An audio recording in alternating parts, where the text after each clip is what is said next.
Di sini, gue Rizky Ayu Adinda Herunisa bakal wawancarain salah satu temen gue. Dia seumuran gue juga, kuliah di Unila juga sama. Jadi di sini gue mempersilahkan dia dulu buat perkenalan biar di sini teman-teman yang dengerin tahu dia namanya siapa, umurnya berapa, kuliah di mana ya. Ya sekarang kita kenalan.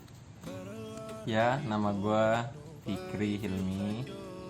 Gue kuliah di Unila, jurusan Penjaskesrek Unila Bandar Lampung. Umurnya? Umur 20 tahun.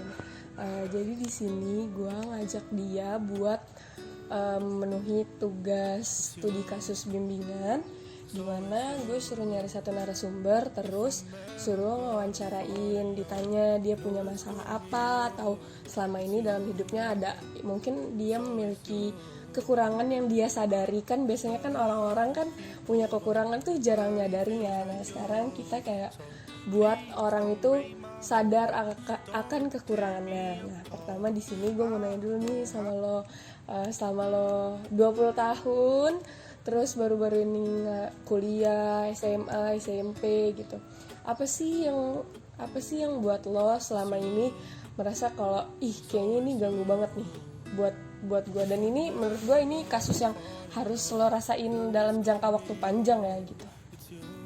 Ya, contohnya sih gue di public speaking gue, kayaknya gue kurang bener sih di public speaking gue ini. Nggak tahu aja, kalau gue di tempat umum gue susah gitu ngeluarin kata-kata gue. Padahal gue nih di pikiran tuh ada gitu, tapi kenapa pas ada di hadapan orang rame gitu, gue susah gue ngelakuinnya. Oh gitu, jadi kayak lo ngerasa bahwa lo tuh kalau misalkan mau ngomong tuh nggak selancar orang-orang lain gitu ya, ngomong langsung ngomong. Iya, gitu. gitu.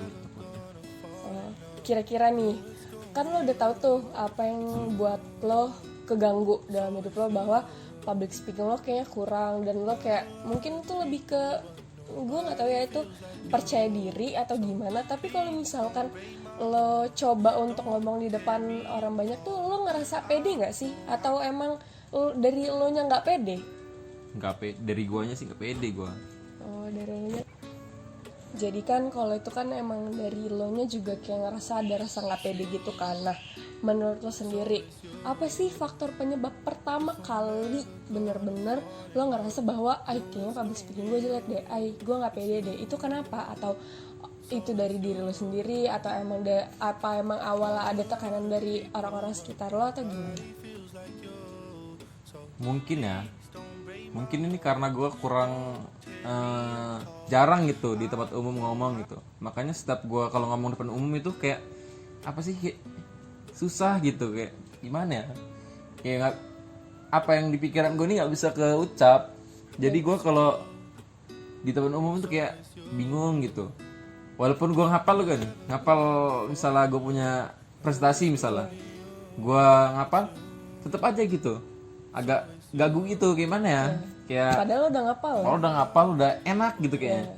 Sebelum maju udah enak. Pas gue udah maju tiba-tiba ngeblank gitu. Itu gue nggak tahu sih kenapa. Jadi lo ngerasa bahwa itu kayaknya lo kurang latih ya? Mungkin kurang latih, kurang apa sih istilahnya, Kayak kurang ya, jam terbang lo, gitu ya benar-benar. Nah itu kan kayak lo itu kan dari ya itu faktor eksternal, faktor internal sih, karena itu dari diri lo sendiri ya.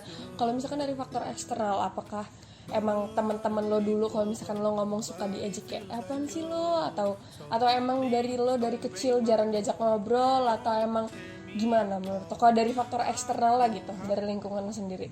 Kalau dari lingkungan gue sih dari keluarga nih ya. Kalau dari keluarga gue orangnya emang jarang ngobrol sama keluarga gitu. Kayak enggak, ya kalau misalnya mau ini, misalnya gue ini sering ditanya sama orang tua gue, tapi setiap gue nanya sering dibantah. Itu gue gak sukanya. Makanya kalau misalnya gue pengen explore gue buat gue curhat gitu, gue nggak pernah sama orang tua gue, pasti gue sama teman atau sama sahabat gue gitu.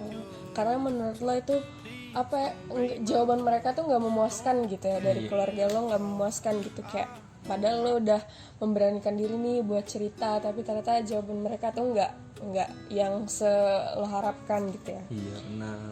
Nah itu tadi dari faktor internalnya, dia ngerasa bahwa jam terbang itu tadi kayak dia kurang latihan kali ya. Terus kalau faktor eksternal mungkin dari keluarga. Terus apa sih solusi yang udah lo lakuin buat ngurangin, kan tuntutan dong lo kuliah dimana Ya, harus. lo dosen-dosen tuh buat kita tuh berani untuk ngomong di depan. Nah solusi apa sih yang udah lo lakuin selama ini? Solusi gue sih, misalnya kalau misalnya ada teman gue bisa presentasi gitu, nah gue ini sesekali bertanya gitu, itu kan ngelatih mental juga sih menurut gue. Ya karena kalau misalnya gue nggak kayak gitu, gue ngelatih dari mana? Kalau misalnya gue dari hal kecil aja, misalnya bertanya gitu ke ini presentasi itu.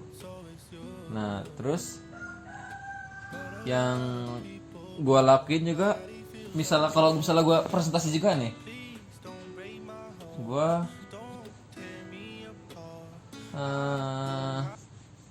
Gimana cara lo biar ini ya buat gimana ya, pas lo presentasi lo apa? Lo no textbook sih kalau ini harus tuh gue harus no textbook biar gue lancar gitu. Misalnya di depan umum itu kan masih lingkungan, masih teman kelas kan, belum lingkungan luar lebih rame gitu. benar-benar. Udah gitu sih. Oh jadi kayak ya solusi lo tuh dengan cara kalau misalkan, nah gini, kalau misalkan kalau presentasi itu kan kita lebih sering kelompok ya. Nah lo banyak ambil materi ya, biar jadi lo banyak yang lebih banyak lo yang ngomong daripada teman-teman lo, atau lo serahin aja kepada teman-teman lo, jadi lo orang aja yang lebih banyak ngomong, gue dikit aja, atau gimana? Nah kalau gue sih tingkat lo terakhir itu ya teman gue lebih banyak ngomong, gue sedikit.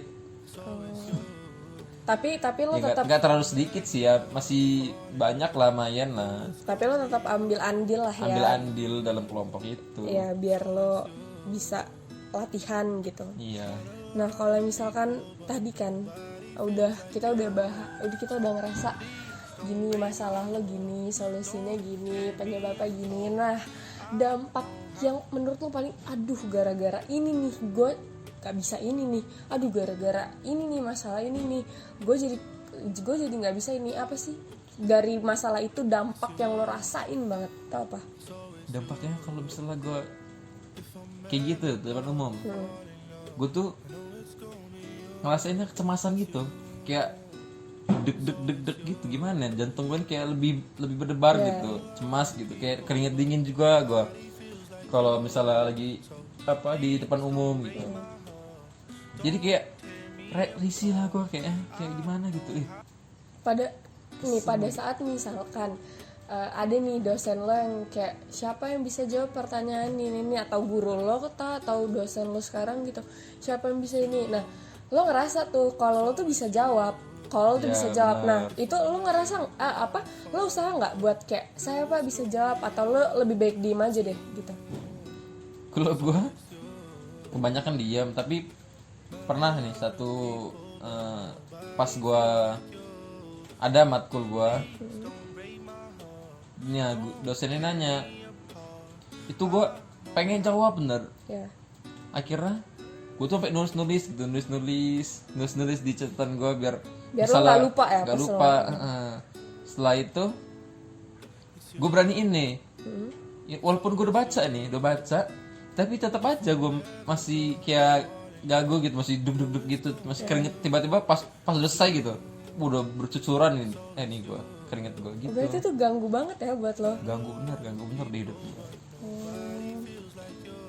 Ya sih, jadi kayak ternyata padahal itu kayak hal kecil ya tentang lo ibaratnya dari kecil tuh kita udah belajar ngomong, udah belajar bicara, tapi ternyata kalau misalkan itu nggak dilatih terus-menerus juga, kalau misalkan kita jarang misalkan latihan, improve di depan orang-orang, itu bakal ngeganggu kita sampai kayak ya sekarang kerasanya di kuliah, kerasanya kalau misalkan disuruh maju di depan kelas, terus kayak misalkan kalau dosen ngasih pertanyaan padahal jawaban kita tuh bener, tapi karena kita pembawaannya ini jadi dosen tuh ngerasa kayak apa sih jawaban kamu kok muter-muter gitu kan, ngomong apa sih kok jadi muter-muter gini-gini gitu. Ya udah sih, tapi lo masih bakal latih terus kan, karena kan kita tuh baru ada di semester 3 ya, semester 4. Kita semester 4 masih panjang, belum lagi ntar kita ada sidang-sidang, belum lagi ntar kita ada sempro, semhas, kompre gitu. Dan itu pasti kan tekanan lebih tinggi, lebih besar daripada lo ini. Benar-benar. Jadi lo bakal terus usaha lah ya biar lo lancar berbicara di depan orang banyak gitu kan. Iya, benar. Udah, gue mau ngucapin makasih banyak buat lo nih, karena lo udah ngeluangin waktunya buat bantu gue dalam penyelesaian tugas ini. Terus gue juga mau bilang makasih banyak sama teman-teman yang udah dengerin ini, sama buat dosen pengampu gue Ibu Muji. Semoga tugasnya memenuhi standar, semoga nilainya bagus, amin. Jadi makasih ya Fikri udah bantuin gue. Oke, bye.